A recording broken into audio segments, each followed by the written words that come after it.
sehingga menjadi cahaya, karena Quran itu cahaya. Wattaba'un nural ladzi unzila ma'ahu, dan mereka para sahabat Nabi mengikuti cahaya yang diturunkan bersama Nabi. Cahaya di situ yang dimaksud adalah Al-Quran. Makanya kita kalau megang Al-Quran harus pakai cahaya. Kita megang Quran ini harus pakai cahaya. Nggak boleh kalau nggak pakai cahaya. Apa cara mengeluarkan cahaya di anggota tubuh kita?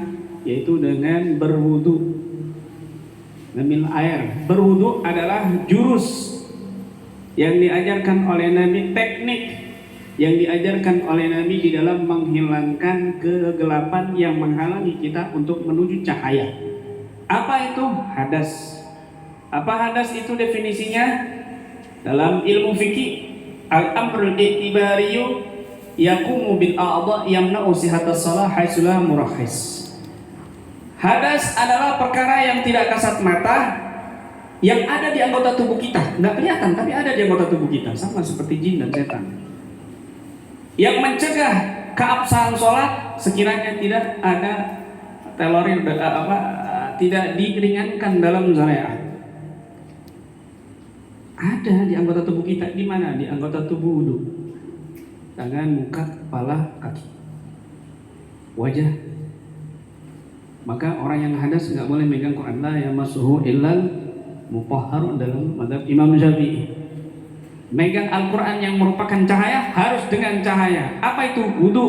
Makanya disebut jurus begitu, raut muka, tangan, kepala, kaki, itu namanya jurus wudu. Teknik wudu itu cahaya, diambil dari kata wada'ah, wudu, cahaya. Lihat aja di kamus.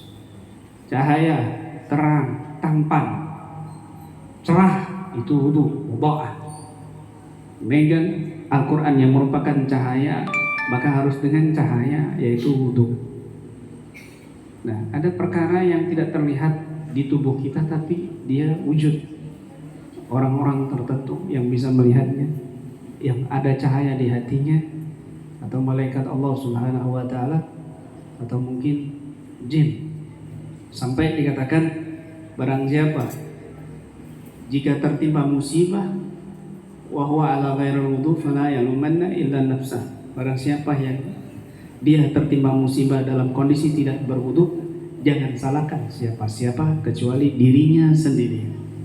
Menunjukkan bahwa wudu itu cahaya pembentengan, cahaya yang menghantarkan kita pada cahaya yang lebih besar lagi, cahaya kebenaran, cahaya kehidupan yang bahagia, yang sukses, yaitu Al-Quran. Cahaya yang mendekatkan kita kepada cahaya Nabi Muhammad SAW.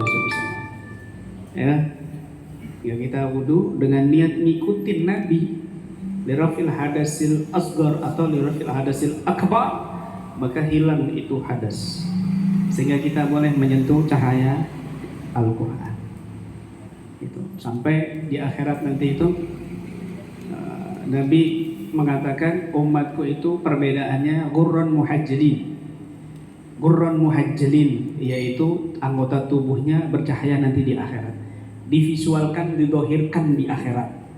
Cahaya wudu itu didohirkan di akhirat, bercahaya anggota tubuh kita, wajah kita, tangan, kepala,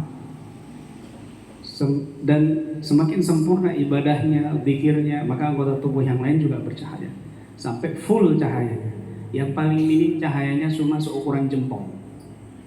Nah, sampai-sampai di Al-Quran disebutkan, yauma yaqulul munafiquna wal munafiqat yauma yaqulul munafiquna wal munafiqatin lil mu'minina nurna naktabis min nurikum. Di hari orang-orang munafik laki dan perempuan berkata kepada orang beriman, tunggu, aku mau ngambil sedikit dari cahaya kalian.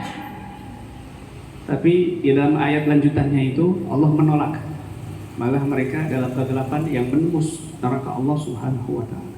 Artinya semua berbondong-bondong, kita semua mengumpulkan cahaya di muka bumi ini, bersanding dengan cahaya, bergelimpangan dengan cahaya, mencari keberkahan cahaya.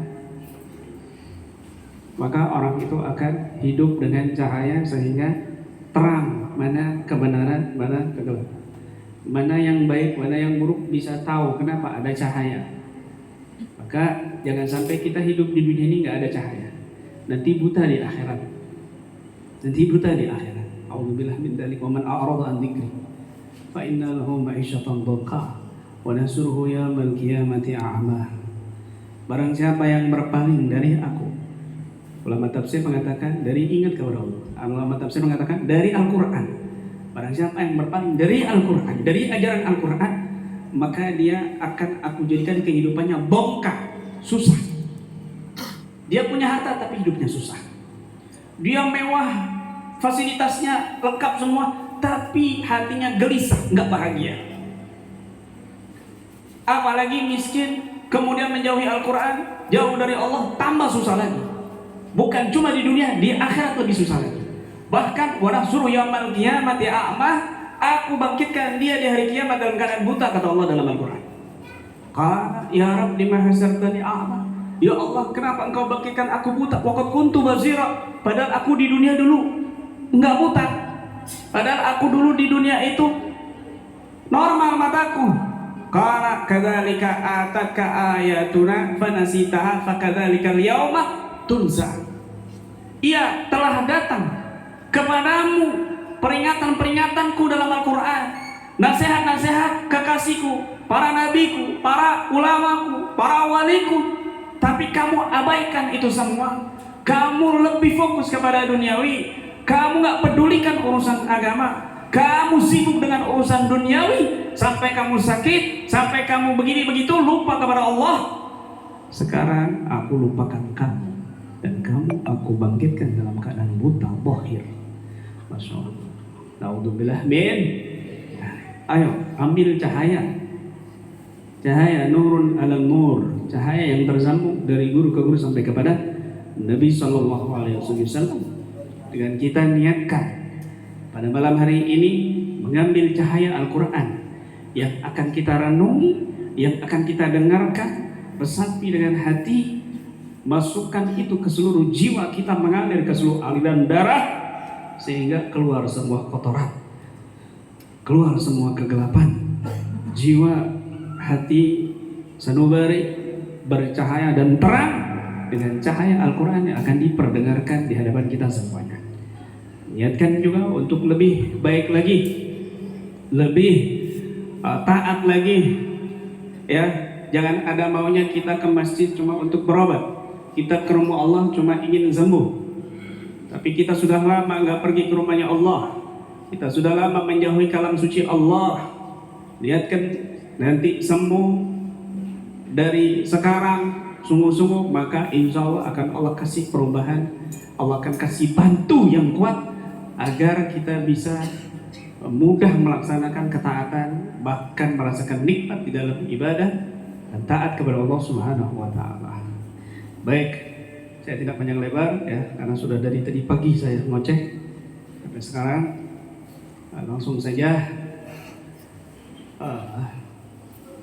nanti dibacakan doa-doa Quran, ruqyah, doa-doa ruqyah ya. Dengarkan dan ikuti instruksi dari kami. Kalau kami suruh pegang kening, nanti pegang keningnya. Kalau saya suruh pegang dada, pegang dada. Kalau kami suruh pegang perut, pegang perutnya. Kalau kami suruh dorong ke atas, maka dorong ke atas dari perut ke dada sampai tenggorokan, dengan niat mengeluarkan semua kesialan, semua energi negatif, penyakit zahir dan batin. Maka nanti kalau ada reaksi mau muntah, dimuntahkan, jangan ditahan-tahan. Ya, itu penyakit. Dan semuanya harus kontrol diri, semuanya harus khusyuk, semuanya harus bisa menata hati. Ya, tidak ada kesurupan, tidak ada reaksi apapun, tidak ada marah-marah, tidak ada teriak-teriak, yang ada kesembuhan zahir dan batin. Demikian juga ibu-ibu semuanya. Dan perlu diketahui, ruqyah ini bukan cuma untuk penyakit baik medis ataupun non medis, tapi ruqyah juga untuk hajat. Kamu punya hajat, utang kamu banyak. Kamu punya hajat, belum nikah-nikah. Kamu punya hajat, belum dapat kerjaan. Kamu punya hajat, ada musuh yang banyak. Kamu punya hajat, hatimu nggak tenang. Kamu punya hajat, keluargamu nggak bahagia. Kamu punya hajat yang sulit kamu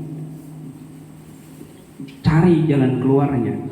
Apapun hajatnya, kecil dan besar, diniatkan di ruqyah ini agar Allah memberikan solusi semuanya. Berikan jalan keluar semuanya dan kemudahan serta keberkahan zahir dan batin. Itu ruqyah hanya untuk keberkahan, bukan hanya untuk sakit, tapi juga untuk hajat. Yang sakit di sana, keluarga kita, saudara kita, niatin juga nyampe ke sana. Rumah kita, manas, toko kita, warung, pondok, kantor, lembaga, sekolahan, dan lain sebagainya, niatin di sini, transfer energinya ke sana, insya Allah nyampe. Nggak usah khawatir, karena Al-Quran itu mukjizat. Kamu bukan nabi, kamu bukan wali, orang biasa dititipin mukjizat yang masih ada, yaitu Al-Quran. Andai Al-Quran dititipin di gunung, gunung hancur lebur kata Allah.